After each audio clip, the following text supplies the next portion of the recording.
RPI Athawale candidate Maheshwar Thaunawjam said that the ruling BJP could have won the Lok Sabha election without any campaign had the party resolved the present conflict persisting in the state nearing almost a year. Speaking to the media at his Kaisampad residence, Maheshwar expressed his discontentment over the attitude of the BJP's sudden interest in Manipur in the run-up to the polls. Noting India's position globally, he said the untold misery endured by the people following May 3 violence could have been avoided had the central government been committed to resolving the conflict at its initial stage. The RPI Athawale candidate asserted the people of Manipur have lost faith in the central government owing to the failure of the Union Home Minister to keep his promise despite his assurance to end the crisis within 15 days. Citing the violence that erupted in the past few days, Maheshwar questioned the state's frequent claim of normalcy returning in the state.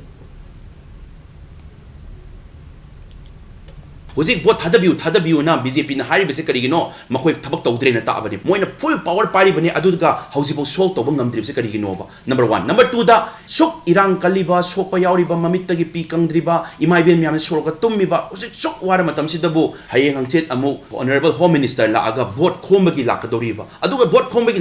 lakpasida su akoi arang arak tawdana akoi ki jamaki tawdana tawdoriba yum mai chaiba yang wariba imungda gotana thoiba matam sidabu akoi ki jamaki tawa matam lane usidabu show off tawa matam lane karigumba thabak phajana tawramagadi lanse nahana losillamaba akoi iramdam si santi se nahana por amagadi kaidobagi BJP vote khomna doino amta haibironi sigi matam sida vote khomba laktore lakpasida akoi thabak oina sima tawrasiko thabak sigi damda solution porapa la iniko hairadi khara phai natabida vote khombagi oina akoi jamaki tawba lakpase tasengna praja moina yamna nungaijade sigi matam natte hujik sengna harabada party khudimak loin jamaki tawningam